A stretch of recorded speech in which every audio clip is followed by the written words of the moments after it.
listen to the presentation by Naomi Woods of her PhD work on sorting 2.5 tons of artefacts out of the site that's now got the Farmers Complex on it. This is our biggest event ever, and it's a cooperation between the Heritage New Zealand Pohitanga and the Whanganui Science Forum. Koutou katoa, and welcome ladies and gentlemen this evening. It's absolutely fantastic to see such a wonderful turnout from the fantastic people of Whanganui. Thank you for this incredible support.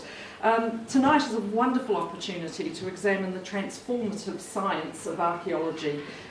It's an extraordinary discipline that has the power to transport us through time and allow us to brush fingertips with previous generations. We have Naomi tonight is going to share with us what she has learned in the course of examining artefacts from the excavation in the Victoria Square area in central Whanganui, and through her analysis of these finds she'll transport us to a time when this town was the 5th largest European settlement in the mid-19th century in the country, and a bustling thoroughfare between a stockade and town, a place that was bustling with trades and activity.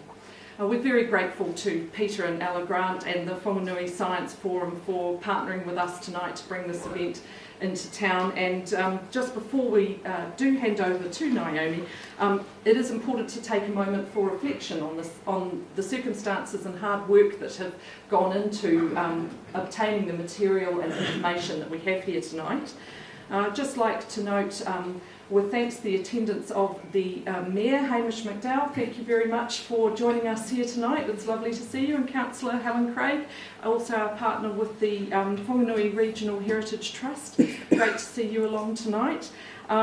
It's partnerships with the District Council and the Regional Heritage Trust that create such a vibrant sense of the importance of heritage in the community, and of course the extraordinary interest and enthusiasm of all of you for the kind of work that goes on.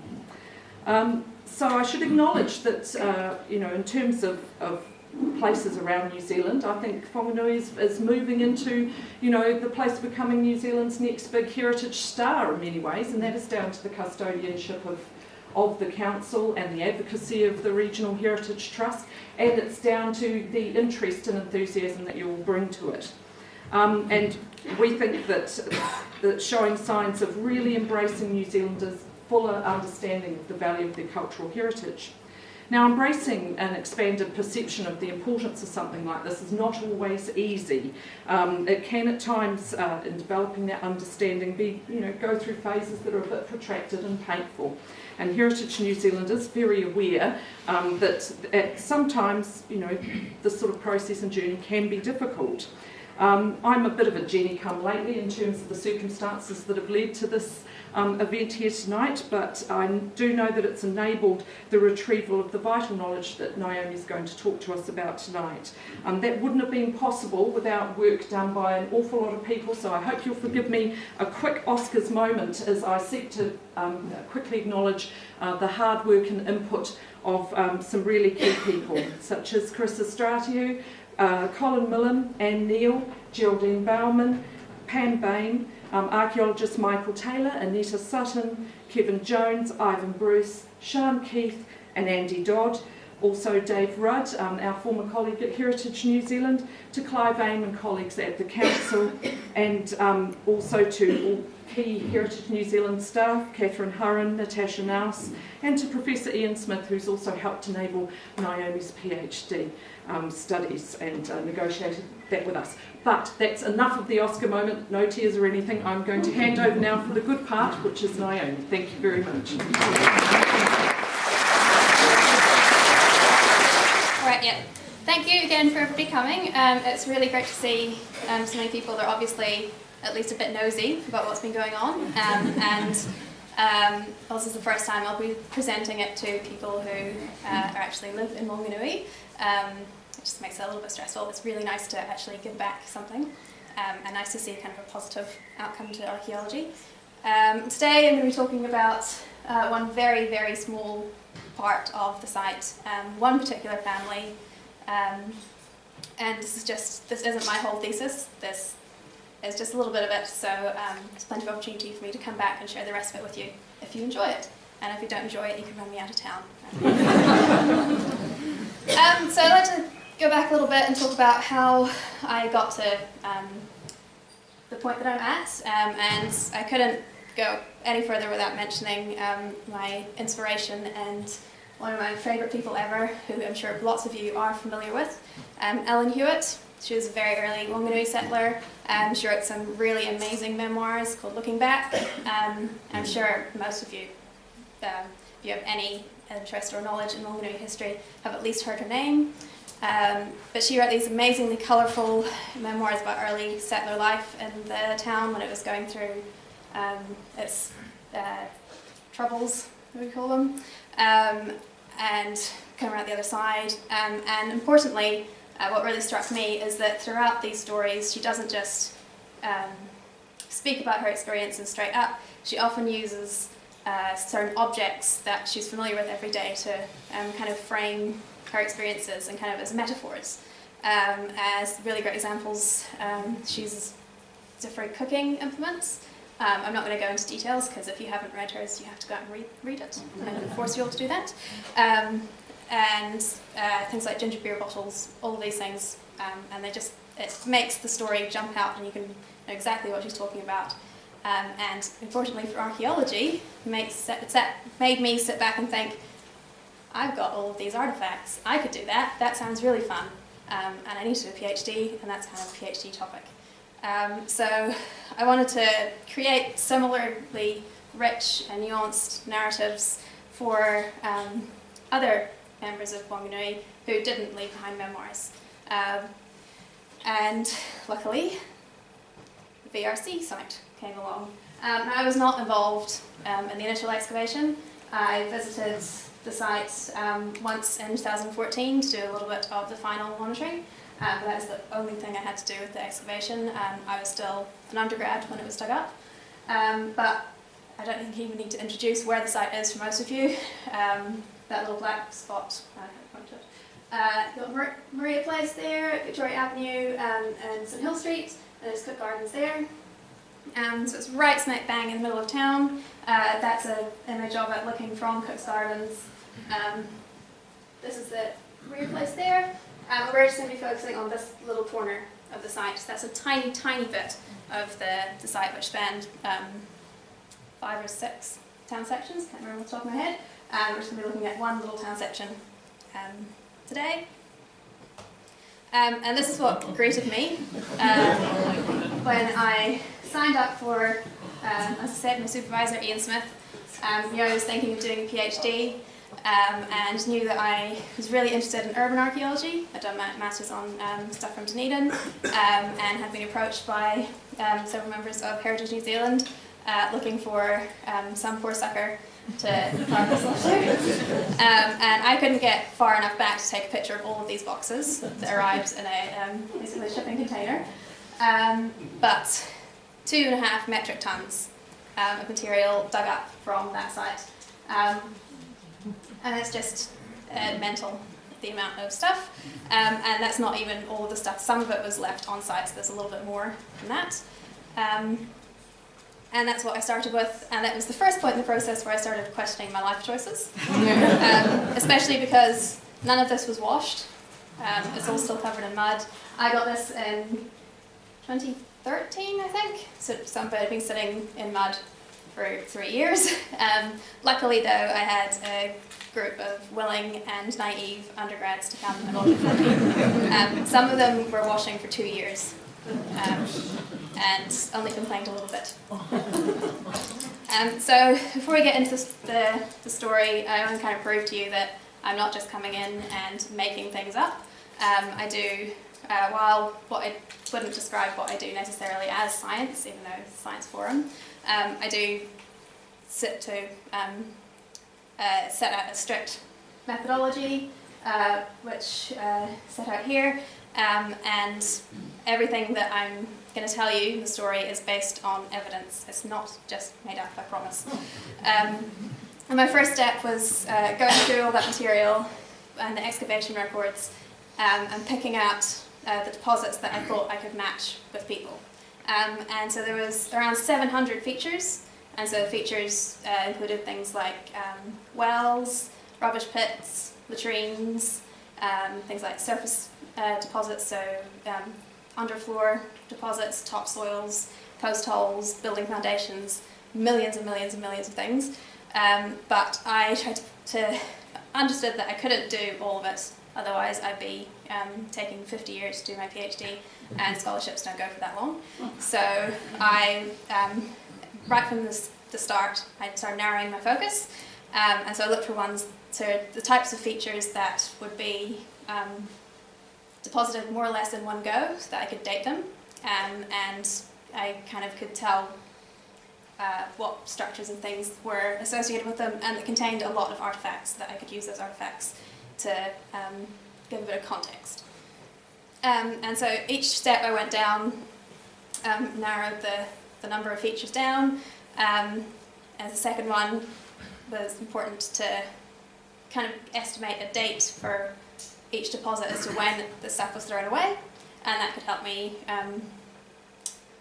place some kind of like a timeline. I did that using things like looking at how the glass bottles are made. Glass bottles are really, really great dating tools because they're relatively short use, and throughout the 19th century manufacturing techniques and embossing and things changes really rapidly, so glass bottles are really, really great for archaeologists, even if some people don't value them quite as much.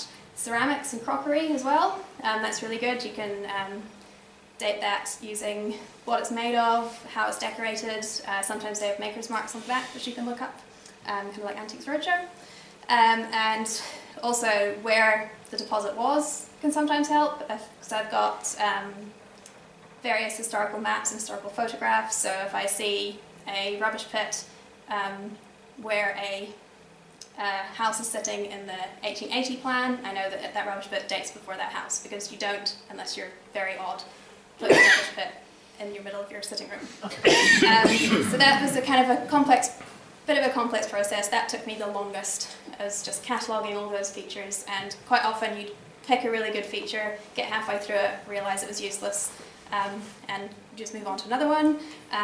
But eventually I got down to, I think, about 80 features that I was tentatively moving forward with, which is not bad, down from 700. That makes it a little bit more manageable. It still made up about half the artifact deposit, so I was working with about 1.1 tons of material I ended up cataloguing. And while I was, while I was doing that, to kind of give my brain a bit of a break from staring at broken bottles and broken plates and nails, using the rates records and newspapers, I made a timeline of who was living at the site, and there's so much written data available for that. It was really easy. There are a few gaps that they were usually able to fill it in. And then came the supposedly easy part of just matching those people that were there at that date with those deposits. And that brought it down to 35 deposits, which is a very, very manageable amount, and I was quite happy with that number. It's a good sample. But that still left me with about 12 families or individuals that I could match to artifact deposits, and 12 again is too many. You don't want that many. People get sick of reading stories about these people in my PhD, and I want them to give me a good mark. So I decided to pick, thought 3 was a really good number, and so I picked the 3 best families, which I thought would have the best stories and had the best range of features. So ones with multiple features were the ones I went with. The other ones I do incorporate a little bit into the stories as I go, but they're not the main focus of each of these 3 stories. But once I had those families, I did a bit more research into more than just where they were when, and managed to come up with some really, really great stories, one of which I'm going to share, and then just kind of wrote it. Again, trying to emulate Ellen Hewitt. Not sure I've ever be as colourful a writer as she is, but I gave it a go. My supervisor seemed to be okay with it, so yeah. And to kind of put this into perspective, I'm going to put the site into its context during the history of Whanganui, and I've split that into 6 periods, which are not set in stone. They're just what works for my analysis. So if you don't agree with any of these, I just made them up. They're not real. But I kind of also done this, kind of lumped everything before Europeans into this pre-European period, purely because at the VRC site don't find any concrete evidence of pre-European occupation. It's a very good reason for that. It was a swamp. Nobody would want to live there. But Whanganui itself was incredibly densely populated prior to European arrivals. Both the sandhills were apart at certain points in time. This is a painting of Patiki. It was a very, very heavily populated place. The rich alluvial soils made it really good for agriculture. So there were a lot of people living here prior to Europeans coming in.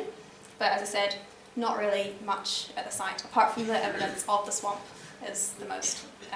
Again, there's like a layer of iron pan which forms in the sand once. It was originally forest there, not to go too much geomorphology and that kind of thing, because it's a bit late for that. But forests, acidic stuff falls, forms an iron pan, and then it becomes a swamp. And that's what happened here. Then 1839, very interesting debacle started. This guy, Mr. Wakefield, the New Zealand company, had one afternoon a bit of a panic. New Zealand company set up many settlements around New Zealand. One of their earliest and most successful was Port Nicholson, which is now Wellington. And it was going really well.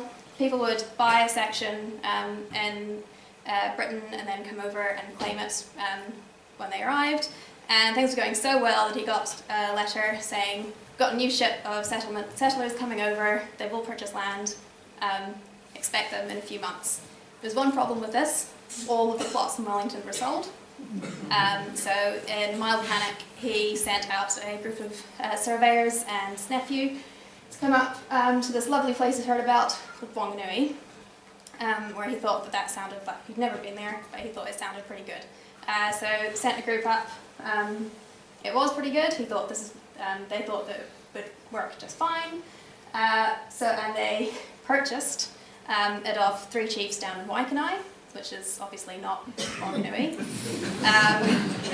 And some of those 3 chiefs may have had something to do with the area, but said it was so heavily populated that there was so many more people laying claim to using the land. The concept of married land ownership was a bit different to the European concept. So there's a lot of miscommunication and misunderstanding going on, but it's not important to this story necessarily.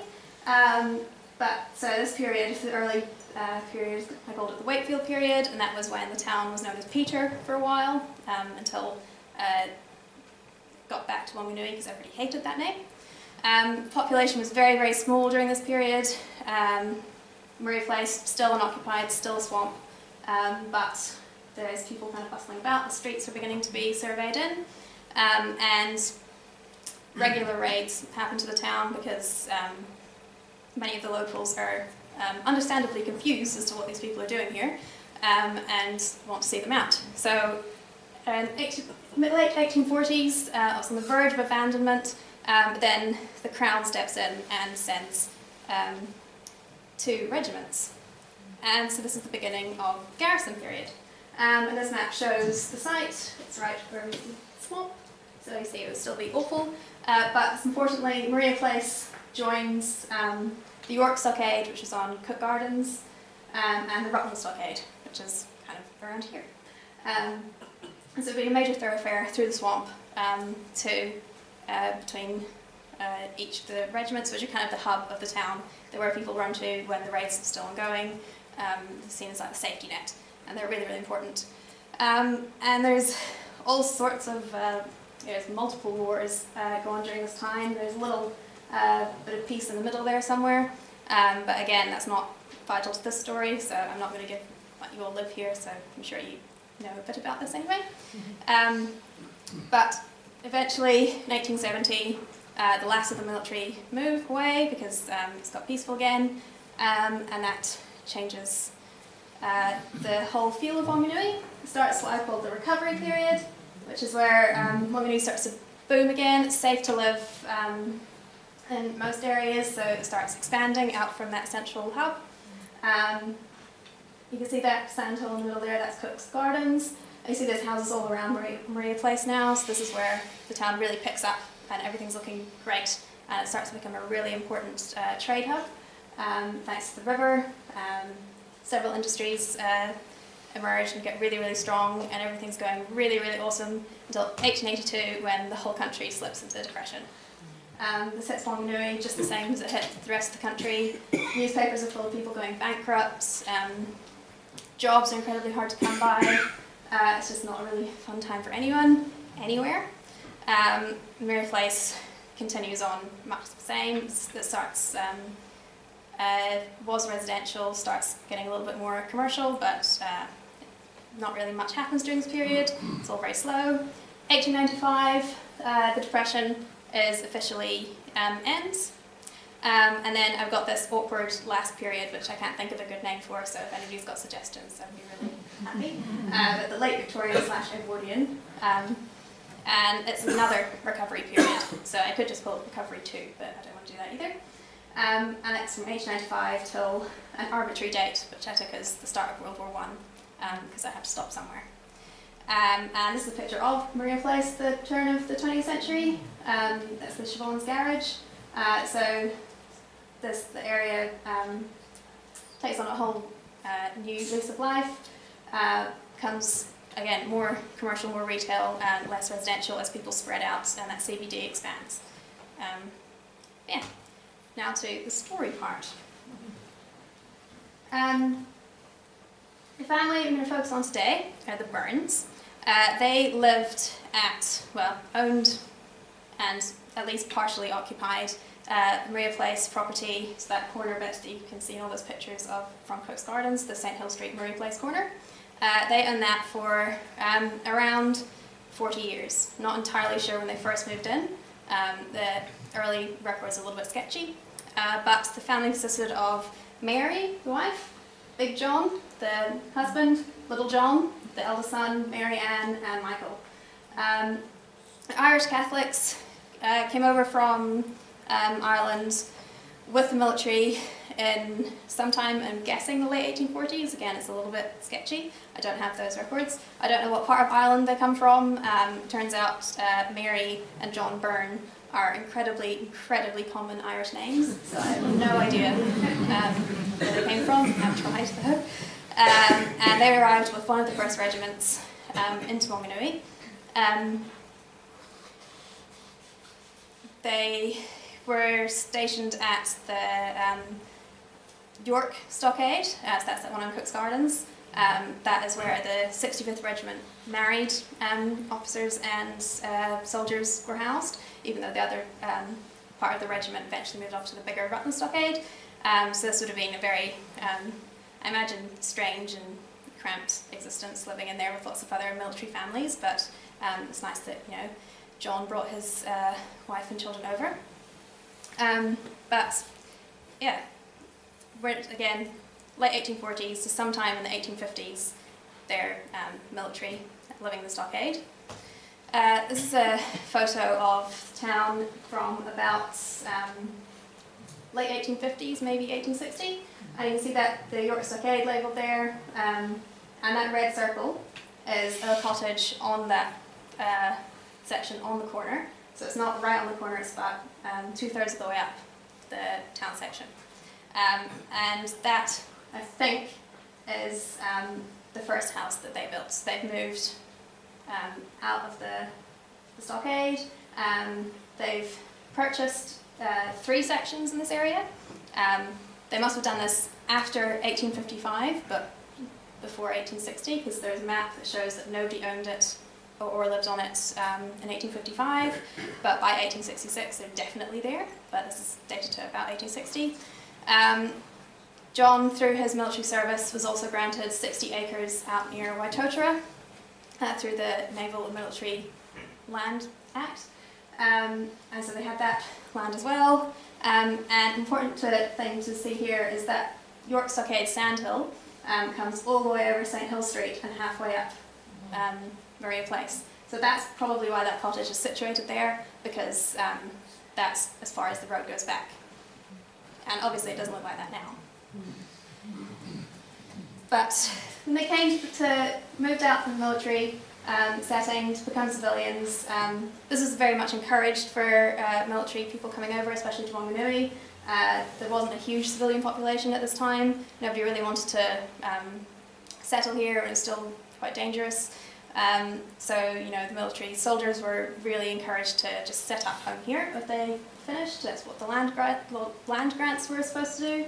And they would have been quickly accepted into the community because they're highly respected. They, you know, risk their lives to keep the other settlers safe. So they, the Burns had every reason to think that this was the start of a great new life.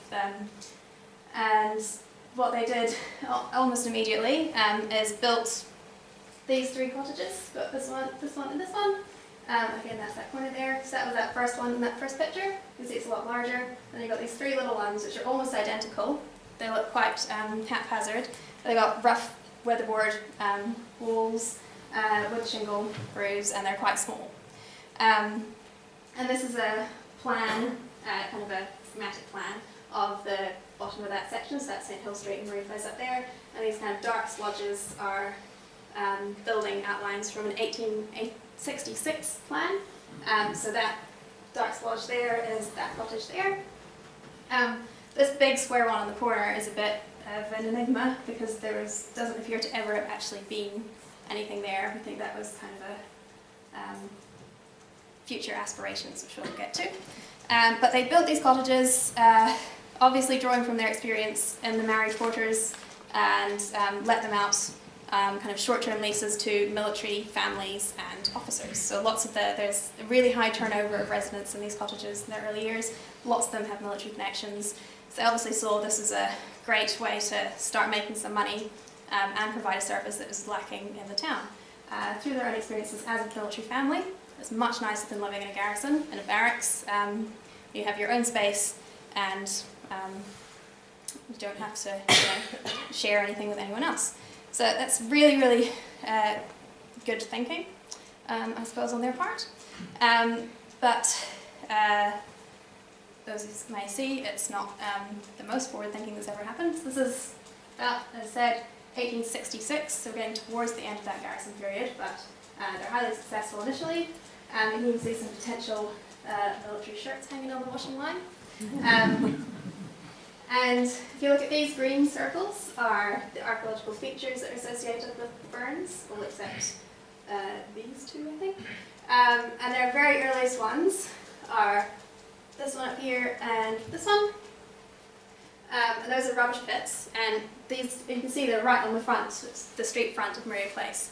And you don't, even if you're the most slovenly Victorian settler, you do not dump your rubbish in your front garden. That's not what that's for. So you can see they're kind of, that would have been where the sandhill retreated to. So they're burying stuff and following the sandhill to the back of the section, and then they switch back to go over to the back of the section when that St Hill Street is opened up. So you can get a little bit of information about the retreat of that sandhill by dating it using those features, but that's not exciting. But what is interesting, I suppose, is these two features here, which again date to not long after these cottages were built. They really confused me for a while. They are kind of identified tentatively as chimney bases. One of them, I think, is definitely a chimney base. They're just big pits filled with broken glass bottles. And there is other pits that are filled with broken glass bottles on other parts of the site, but those are very clearly commercial dumps of alcohol bottles. These are not that, they're too early, but they do line up with some interesting features. That one on the edge of that purple square sits right about here, and you can't see it in this picture, but there is a very large water barrel sitting there collecting rainwater off the roof. And this entire section is sitting on sand. So a big heavy water barrel is obviously going to sink. But you shore up, this is my theory anyway, feel free to interject in questions if you think I'm wrong, that they're filling it with these big heavy glass bases in order to shore it up so that the glass doesn't sink. And then this is, I think, the work of John Byrne, because these are the only two features like this on the whole site. And I know that he was in charge of building these houses. If it was not him physically doing the work, he was commanding the process. And that second one is the same, but that is a chimney base, because there's an extension of those cottages afterwards. We'll talk a little bit more about some of those glass bottles in a minute, but just getting a little bit ahead of myself. We'll go back to the military side of things. These are some of the military artifacts that we got from some of those two earliest rubbish deposits. And this is how I figured out that John Byrne was a member of the 65th Regiment, because there's 65th stuff through all of these deposits. These on the left are Shako hat badges, so they sit on top of your hat. These are, I think, light infantry ones. And these are pretty special. They're some of the best preserved examples we have from anywhere in New Zealand, archaeological or not. And they're also weird because of the way this 5 sits. It doesn't really look like a 5, which is maybe why they were not around for very long and why we don't see them, because somebody's obviously gone, that doesn't look like 5. But they were found in one rubbish pit. The crowns were snapped off prior to deposition, and they weren't just thrown in the pit. So they know that there's, apart from the fact that they fit back together, they were set down in little piles. Admittedly in still a rubbish pit, but they were placed very gently. And in another rubbish pit, we have this button here, which doesn't look like much, and it isn't much, but it is links this site to things going on around the world. This button is made out of pewter. It's the military jacket button, and that's exciting because the rest of the buttons coming from around the site, there's lots and lots of military jacket buttons on this site, as you might imagine from a military town, but they're all made of brass, except this one button. And this means that it dates to the very, very early period of Whanganui, the garrison period, because after the Crimean War, all jacket buttons on British troops were changed to brass. And the story behind that is quite good. Pewter was, really good, really readily available, looked quite good when it shined up.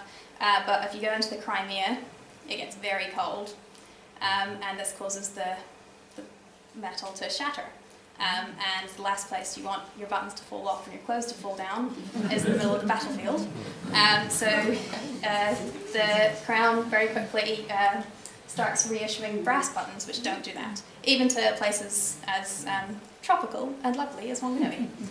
So that's the linking in to wider processes, and also linking John Byrne to the very earliest military activity at the site. And what's interesting about this, these aren't the only military items coming from John Byrne's deposits, but that it's not just one deposit of all of his uniform. There's kind of a bit in each deposit, and it's not an immediate transition from military to civilian life. There's kind of almost a ritual aspect, him shedding his uniform, and there's some degree of weird ritual deposition going on with these hat badges. But yeah, so it's showing that it's a bit of adjusting to going back into civilian life, and he didn't get rid of it immediately, but these are very much him moving on to a new chapter, hopefully one that's very exciting and full of optimism. Going back to those bottles again, I put those slides in the wrong order in my brain. Like I said, those two, that water barrel base had at least 51 bottles in it. And that's quite a lot, especially since some of these early bottles are really, really thick. And it's also interesting because this, during the garrison period especially, glass bottles are extremely hard to come by in Whanganui. New Zealand didn't have a glass bottle manufacturing industry until 1922. So before then, all glass bottles had to be imported. And this meant that that was obviously very expensive. And so companies that produce things in bottles are very keen to get their bottles back. Rather than shipping new ones, you'd either you pay a deposit on your bottle, or you get a little reward if you brought it back. And most of the bottles in there were these big, we call them black beer bottles. They're really, really dark glass. You've seen them, you've got a whole host of them up in the Rutland Arms. I was just in there before. They really look like big whiskey bottles from Wild West films. But there's also a base of a torpedo bottle, and these are torpedo bottles. Some of you may have seen some before in op shops or around the place. But they are for holding fizzy drinks, so soft drinks, aerated water, lemonade. And they're shaped like that so they sit on their side, so the cork keeps wet and they hold in the pressure. But we got one from one of these bottle pits. I can't remember which one it is off the top of my head. But it was embossed with a partial name, and we were able to identify it as belonging to George Gower. Now, he was one of the two first aerated water bottlers in Whanganui in the 1860s, and he is responsible for lots of torpedo bottles that you find. Some of them are embossed, there's later ones, but some of his very earliest ones, like this one, are hand-etched.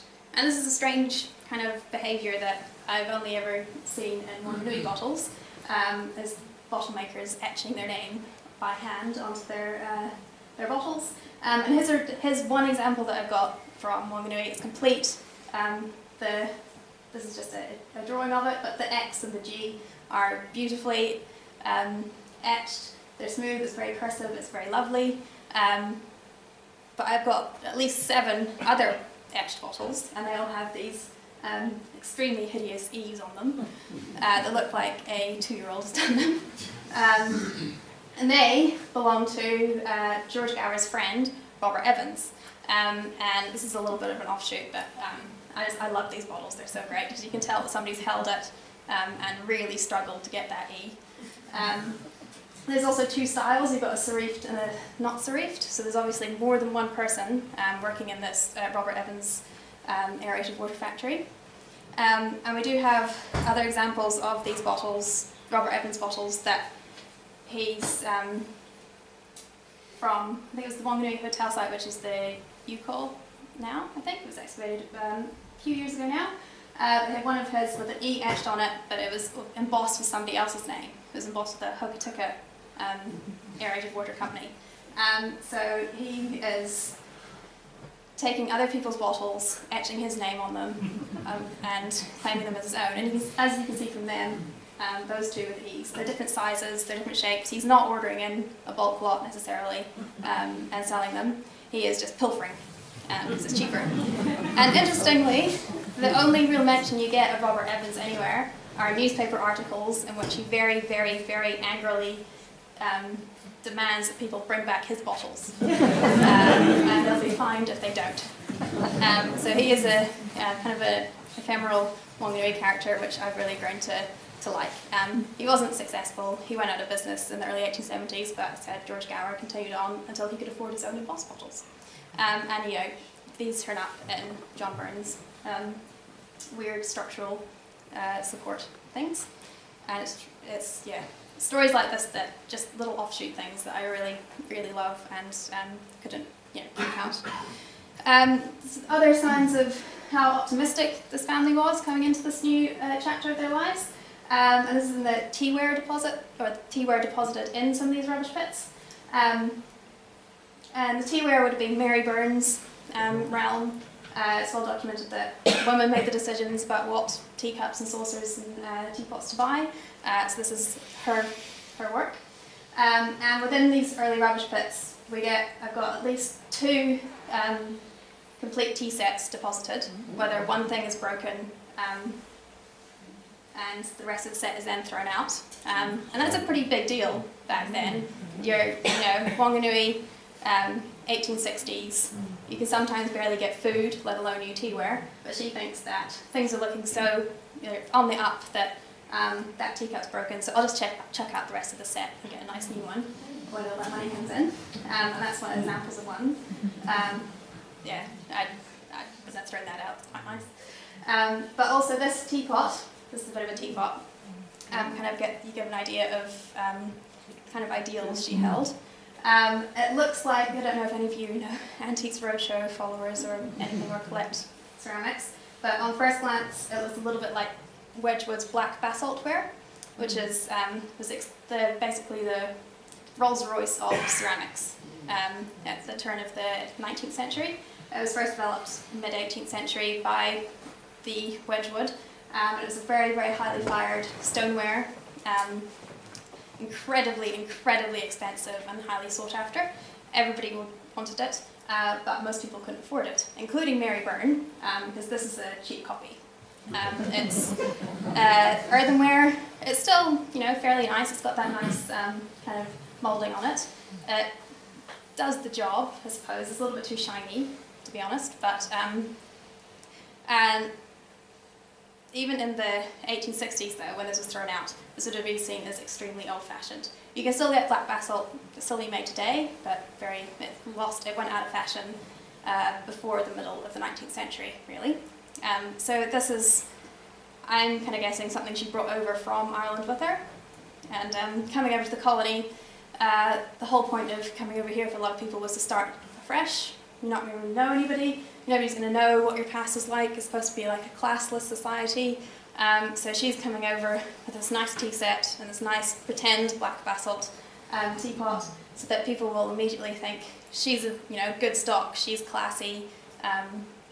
She's not like a nouveau riche person or working class person coming over here to make her fortune. Even if she couldn't actually afford it, she's mentally trying to be upwardly mobile and trying to act in a way that she feels is fitting for her, even though it is probably a little bit of a frustration. But obviously this teapot breaks during this period. But she's probably not too worried. She thinks I'll be able to buy maybe a real black basalt teapot. The way this is going, with all of these soldiers coming in and using our houses. Unfortunately for the Byrnes, 1868 is not a good year.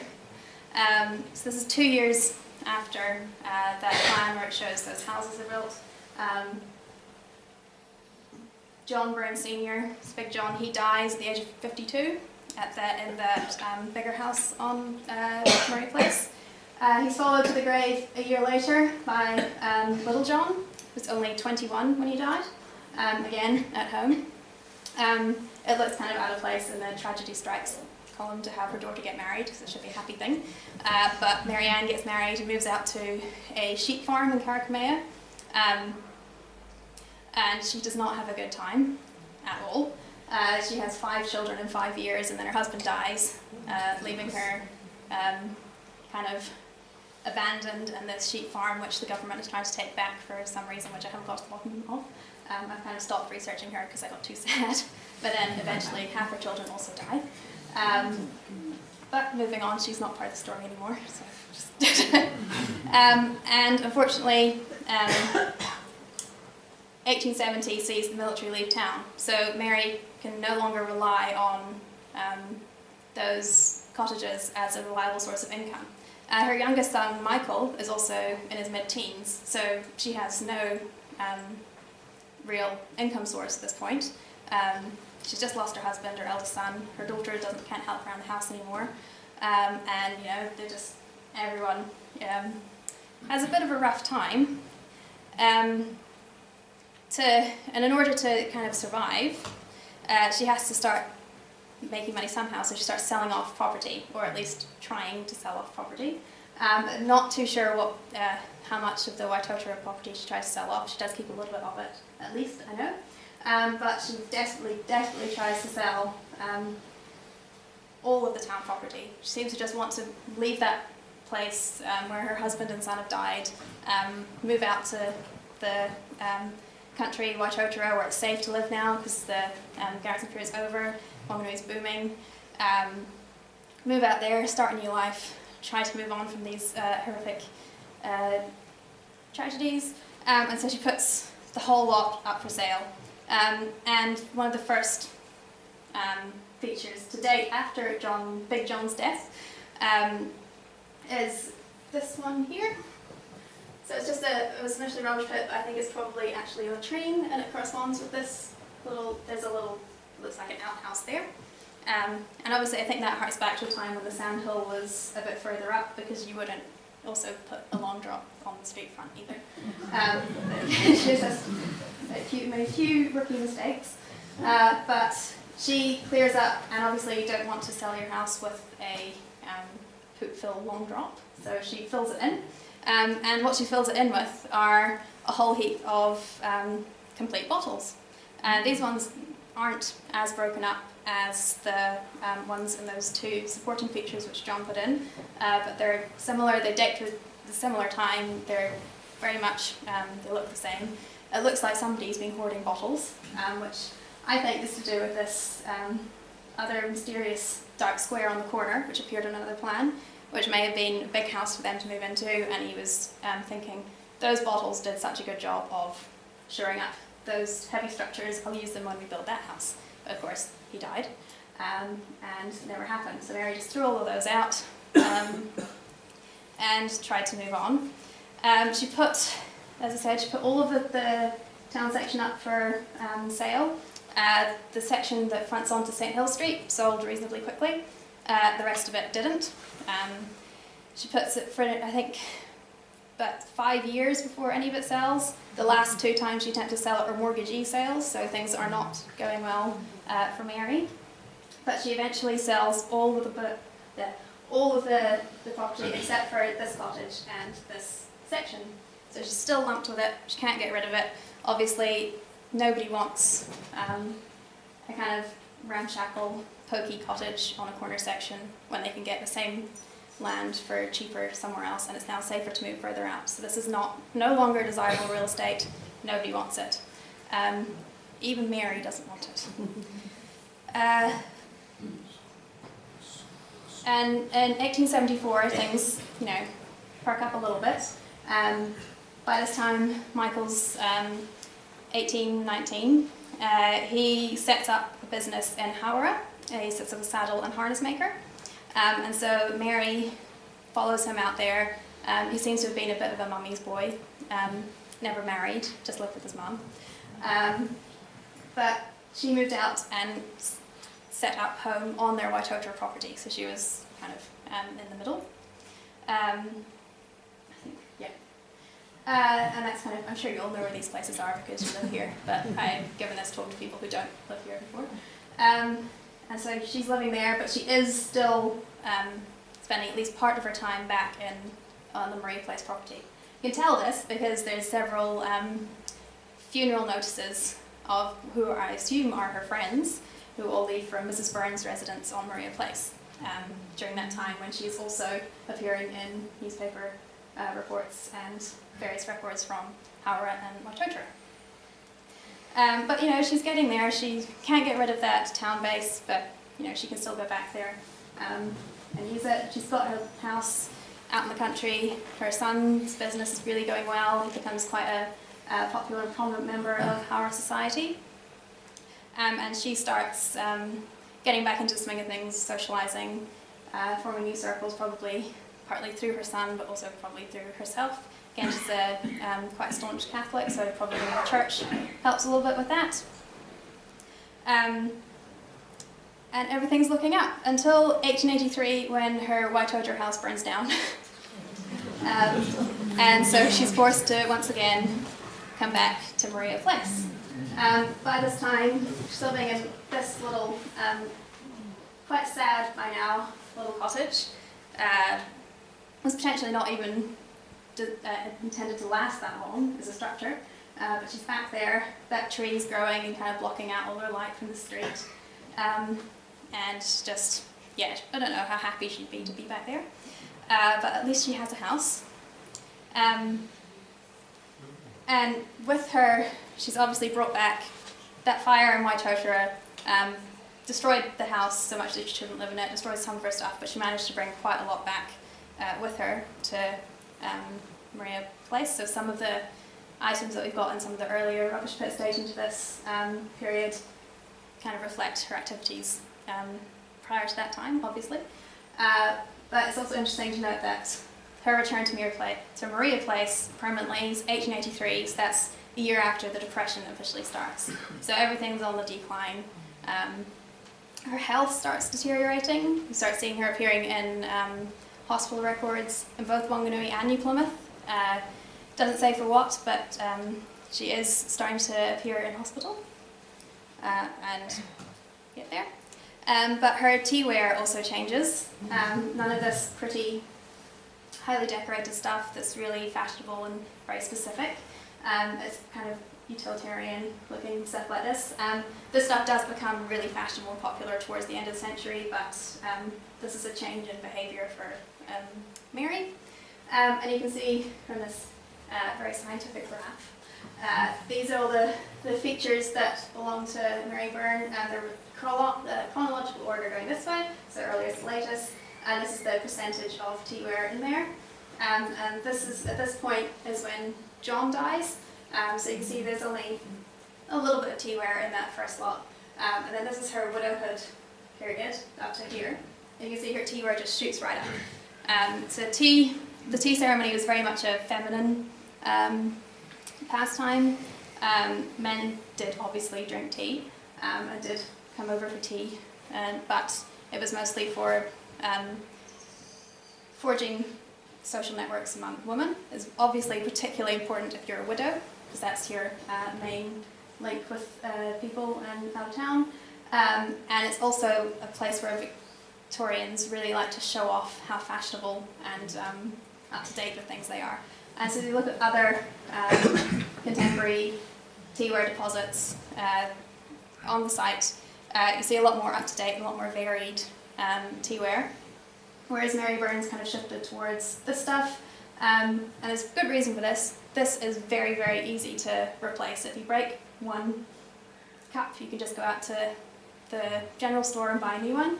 It doesn't have to match exactly, and there's no longer, even though there's more teaware being deposited, there's no longer any complete items in there. There's none of this one thing's broken throughout the whole set. She's very much turned to being very thrifty. And it's probably a good thing, seeing as she has no money and no house. You also see that this graph shows kind of emphasising the fact that this is a marker of women, and teacups can be, related to women's agency in the record. It's been talked about in papers for years and years, but it's nice to see some validation of it.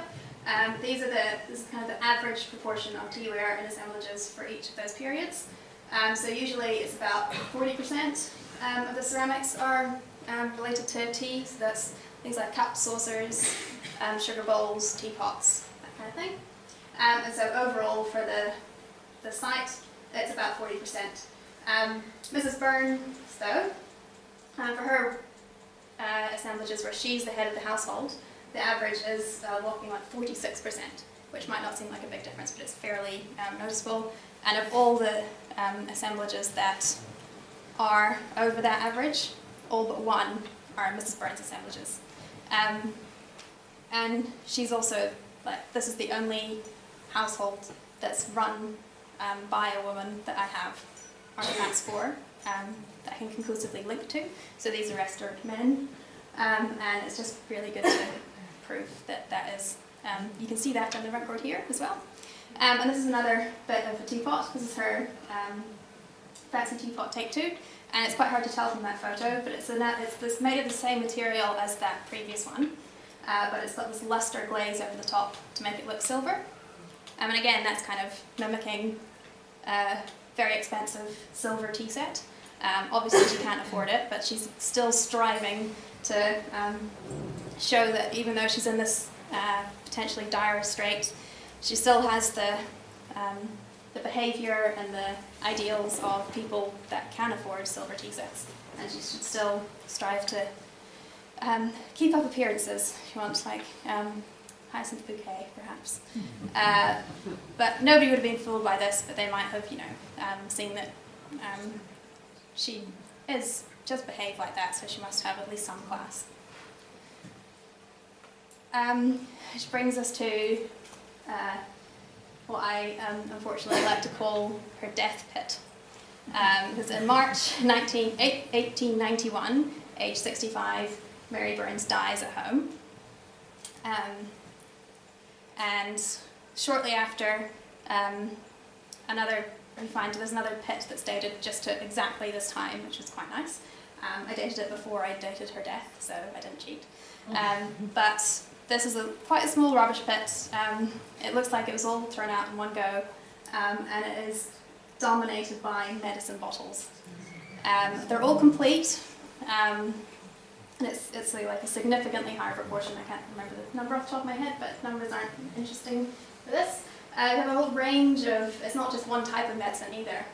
You've got that bottle on the left is a St. Jacob's oil bottles. That's something you rub on aches and pains. It's supposed to help with rheumatism, arthritis, that kind of thing. You've also got Perry Davis vegetable painkiller, which is an internal painkiller. A very famous one that you find in basically every site, but she had quite a lot of it. There was Cruz's fluid magnesia, so there's antacids, same as what we use antacids for today, as well as all of these plain or unlabeled, unembossed rather, medicine bottles. There's quite a range of shapes and sizes in these. I can attribute some of them to two different chemists operating in Whanganui at the time, but some of them I don't know where they're coming from. And also you've got this kind of regular medicine products. You've got things like hot bitters that come in this bottle, which are used as like a digestive aid. She's also got in there a few aerated water bottles, which there's lots of documented cases of Irish people, and particularly America, using those as home remedies for upset stomachs and things. Something was obviously not right with poor Mrs. Byrne. But it's also interesting that this deposit, which I assume was the result of her son clearing out the house before he put it on the market again, they're all complete and they're all coming from all over the place, which suggests to me that maybe she was trying to hide some of this from people, particularly because prior to this deposit, apart from those bottles that her husband was using, she's very, seems to be quite temperate. She doesn't drink very much. There's no real, she's a lower percentage of alcohol bottles than other assemblages, and basically these prepared tonics are pure alcohol, potentially with a few opiates thrown in for good measure. And the unmarked ones, they're prescription ones, so you have to go into the chemist and they have to make it up for you. And usually you have to bring the bottle back to get it refilled, but these are all mixtures and jumbles of ones, so she's maybe not too sure. Whanganui is still small enough that she's seen going in and out every day to refill her painkillers. People are going to start to talk. So she's obviously a very private person, but obviously in a ridiculous amount of pain before she dies. Again, it doesn't get any happier. I'm really sorry. And again, back to her teaware, because I can kind of I think of her in terms of her teaware. It's such a such an important part of her story. I didn't find this complete teapot. I just found a little bit of it, but one like this. But I thought you'd be sick of seeing tiny bits. But this is the third teapot that I found in her death pit, and it is no longer holds any pretense. It's the same as everyone else, basically. In 1891, you'd be hard-pressed to find a house without one of those teapots in it. She's no longer trying to look like she's better than anyone. She's no longer trying to aspire to anything. She just wants a cup of tea. And these would also be incredibly cheap, easy to replace. These are being made in New Zealand by that point, so it could have been a New Zealand example, because it's very difficult to tell with these ones because they all look so similar.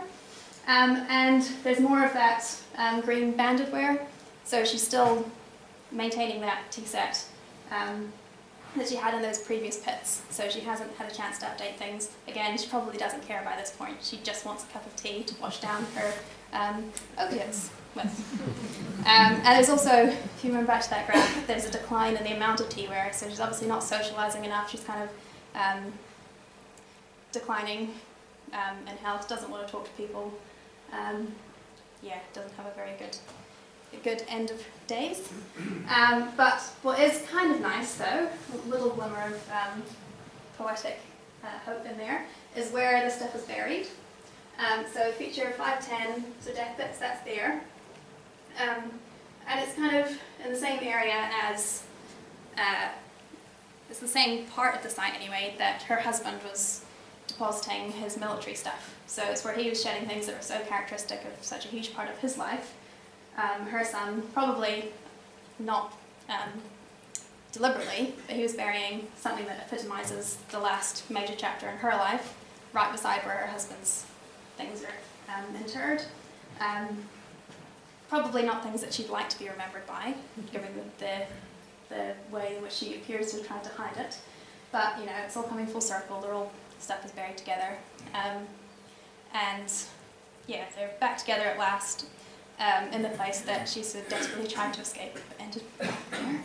And you can even see this dates to about the same time as she would have died. I think this is towards the end of the Depression period. You can see these little white specks aren't things in the photo print. That's rubbish strewn through her garden. The tree is completely blocking the front of her cottage now. It's looking more run down. But if you look to the street front, that's more or less a proper road. You've got a curbed footpath, you've got a gas light there. Whanganui is moving forward. It's kind of leaving behind, by this point, the military aspect of things is, it's still a memory, but it's starting to fade. Military settlers aren't the most respected ones anymore. It's starting to forget that, move away from that. And, you know, Mary Byrne died alone and in a lot of pain. Well, her son might have been there since he was always there. But once he cleaned that out, again, he put the house on the market, tried to sell it again because he wanted to move back out to Howrah, where his business was. Unfortunately, the next year he dies. It's not good. Yeah, next year he dies and it becomes part of his estate. And because his sister is still embroiled in all this other stuff, she doesn't get any benefit from this at all. But even then, they can't sell it. Still, so by this point, it's been on the market more or less for a good 20 years, and nobody wants it. Until 1895, which is that last year of the Depression, so it's officially over. A new family comes in. Some of you may have heard their names. The Siobhan's family. They built that garage you saw in that earlier picture on the site. That sits right about here. And they came in, they revamped the site. They were kind of a new breed of Whanganuian. They were obsessed with fashion. They were obsessed with horses and then cars. They imported the first car into Whanganui. And they kind of led the way into the new century. Everybody kind of aspired to be like Charlie Siobhan, and his wife was also an incredibly strong, influential woman.